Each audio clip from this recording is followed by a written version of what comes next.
Pero Uri se desapareció ahora. No, no, no. Duro este panel No, hoy, está ahí, está ahí. no, Perdón, perdón.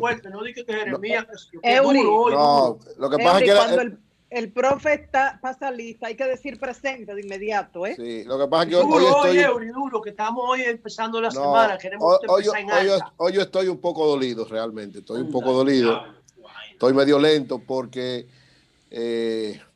la muerte de Lucas Vicen era un gran amigo. Incluso en estos días compartí muchísimo con él. Fue mi asesor de tesis en la universidad. La tesis que hice sobre el plan Reagan para la Cuenca del Caribe, él fue quien me orientó a mí, a Teresa Paredes, sobre cómo manejar todo esto. Fuimos compañeros en los Corecatos, fuimos compañeros en el Partido Socialista, en el Bloque Socialista, en muchas jornadas, incluso juntos salimos a poner spray en esa época de los años 80 en la ciudad. A esa fue la asesoría de... No analizaron los estrategos que desarrollaron ese plan que Reagan presentó. No, estoy hablando eran parte de un consejo en el Pentágono. Estoy hablando de la militancia revolucionaria aquí. Él me asesoró. Yo pensé que Lucas Vicen era como de parte como de la oligarquía de este país, como que era mega rico, ¿no? Lo que pasa es que hubo un momento en los años finales de los 80 que un sector importante, una gran cantidad de hijos de personas que estaban muy vinculadas a la altura de la sociedad pasaron a ser parte de las izquierdas revolucionarias. Entre ellos estaba Lucas, el pleito de, estaba ¿cómo Roberto, se llaman los dos colegios famosos? El La Salle, ¿y cuál es el otro? El New Horizon es el otro importante. No, es de la época de la Guerra Fría. Loyola. La Salle y Loyola. Claro. De ahí salieron uno era muchos... conservador, el de La Salle, ¿verdad? Y el Loyola, o al revés. La Salle era los progresistas, el Loyola era el... Oye, ser intelectual, José, ser intelectual era ser comunista en esa época. Correcto. Lo que pasa es que un grupo de esos muchachos, muy preparados todos, se integraron entonces a la izquierda revolucionaria, le dieron un gran impulso, grandes intelectuales, Roberto Casá, Max Fernández, Carlos Julio Báez, y entonces un grupo de jóvenes, entre los que estaba Lucas, estaba Roberto Rodríguez Marchena, un grupo importante, fueron parte de ese, y a nosotros que éramos muchachitos, pues yo era prácticamente un jovencito en ese momento, estábamos en la Juventud Socialista, ellos nos sirvieron de apoyo, y él desde el punto de vista intelectual, por yo estudiar economía, él era un economista, incluso ya era prácticamente una de las gente más preparada, porque tenía una formación extraordinaria, sirvió de apoyo, me sirvió de impulso, me llevó por muchos aspectos, y realmente ha sido me sorprende porque incluso hablábamos tanto y yo lo veía tan bien que ni siquiera sabía ni me enteré que estuvo afectado del COVID, de repente me entero entonces que ha fallecido. Así que por eso hoy me siento con un poco, lógicamente, la fuerza del Señor me levanta, eso mismo le digo a la familia, que el Señor le dé consuelo y fortaleza a todos ellos, pero es un momento de esos momentos difíciles que uno quisiera que no sucedieran y que lógicamente hay que seguir adelante. Como siempre, inicio mi comentario con la palabra de Dios que está vinculada precisamente a esta situación. Segunda de Corintios 1, del 3 al 4, dice: bendito sea Dios, nuestro Padre y Señor Jesucristo, Padre misericordioso, que nos da consuelo en todo sufrimiento, para que también nosotros poder dar consuelos a quienes sufren, dándole ese mismo consuelo que Él nos da. Así como le pido a Dios consuelo en esta situación, le doy consuelo y le doy este consuelo del Señor a toda su familia, a la familia de Lucas y de todos los que han perdido algún familiar por este asunto del coronavirus, que como decía María Elena en su comentario, tenemos que tener cuidado. No hay que tener temor ni ponerse loco por eso, pero sí tener cuidado. Eury, tomar las medidas del lugar. Eury, la biografía de Lucas Vicen, ¿dónde hay una biografía o todavía él no estaba pensando en recoger su memoria? ¿Dónde uno puede estudiar más sobre la vida de él? Me parece interesante su perfil. Te la puedo enviar. Envíamelo, quiero conocer más. Sí. Él incluso él era hasta, ustedes se acuerdan que hubo un momento antes de que él entregara el gobierno del presidente Danilo Medina, él fue uno de los principales consultores económicos del Ministerio de Economía, Planificación y Desarrollo. Fue profesor en INTEC, fue profesor en la UAS, y todo el mundo dice, uno de los mejores profesores de INTEC. Incluso fue profesor de los dos últimos presidentes que hemos tenido. Fue profesor de Luis Abinader y fue profesor de Danilo Medina, porque él era uno de los principales profesores de los más preparados que tenía Intel. Ustedes saben lo que es Intel desde el punto de vista del grado académico.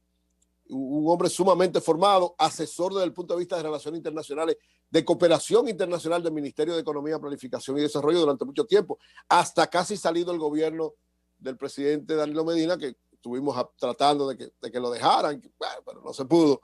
Y de ahí en adelante, debo decir que estábamos incluso, él era uno de los que estábamos evaluando, se lo presenté a Charlie Mariotti, porque era uno de los que en algunos de los programas nuevos que Charlie estaba manejando en todo el conjunto de emisoras, estaba evaluado para ser parte de una de las secciones económicas. Eury, pero aclara eso de tratando que lo dejaran, porque tú viste lo que el presidente piensa de él, lo que dijo el presidente Luis Abinader. Entonces, ¿cómo que pensando que lo dejaran? No, pero yo digo no este gobierno, sino en el gobierno anterior, que no lo sacaran en el gobierno anterior. Ah, ok. Sí, no, Luis tiene una valoración y además fue un gran ciudadano y un formador. Porque mira lo que pasa, él estuvo en el gobierno de Leonel y en el gobierno de Danilo, en los dos. O sea, tenía continuidad porque era un profesional, un tipo sumamente preparado.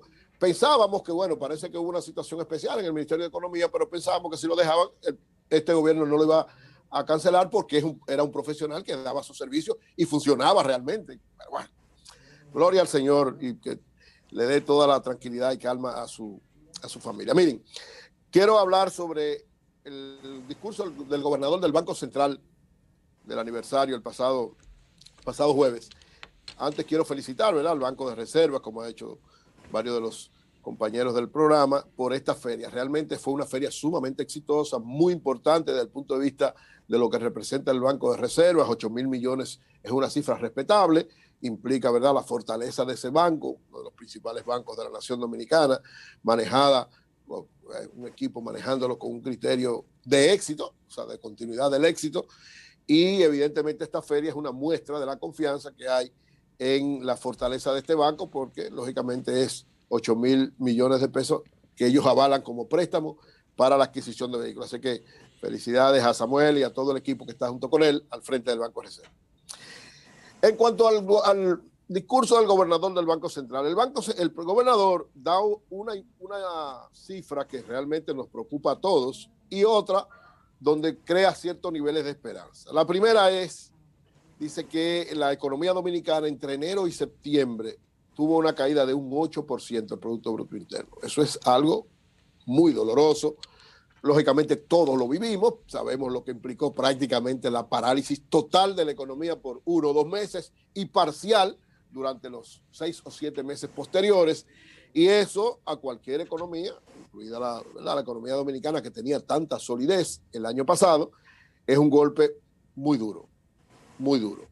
Entonces, esta situación, lógicamente, ha provocado que las tendencias de la mayoría de las decisiones económicas que deben tomarse tienen que ser en función de esa realidad. El Banco Central, la política monetaria, se ha manejado en ese sentido. Yo he valorado ciertamente esto, pero siento que el gobierno en términos de política fiscal y en términos de política económica en sentido general no está trabajando en el mismo tono en que está trabajando la política monetaria el Banco Central. Yo creo que hay una disparidad, he dicho históricamente, y ahorita se hablaba del gobierno de Jorge Blanco, he dicho históricamente que los gobiernos del PRD, que es este mismo, ¿verdad?, es un PRD renovado, el PRM, los gobiernos del PRD, una de las grandes debilidades desde el punto económico que ha tenido es que su política fiscal va por un lado y su política monetaria va por el otro. Que la política en general, desde el área que no tiene que ver con el área monetaria, Banco Central, siempre tiene un conflicto, generan un problema y se cae la economía generalmente. Esa es la realidad de lo que ha acontecido. Ojalá que ahora no suceda lo mismo, no se provoque la misma situación. Es decir, que haya esta disparidad entre política monetaria y política fiscal, entre política monetaria y política general del gobierno desde el Palacio, y vaya a provocar una situación difícil ante una economía que está en un estado de absoluta emergencia, porque nuestra economía, con eso de que se ha caído un 8%, es emergencia total. Nosotros estamos en absoluta emergencia. El gobernador dice, sin embargo, que yo creo, me pareció, yo sé que hay que tratar de ser lo más positivo posible, lo más esperanzador posible, lo más optimista posible, pero me pareció como que quiso evaluar la economía en sentido general por lo que él está haciendo en el Banco Central. O sea, al decir que hay esperanza de que hay una recuperación y que el año que viene crezcamos un 6%, yo pienso que ahí el gobernador fue demasiado optimista.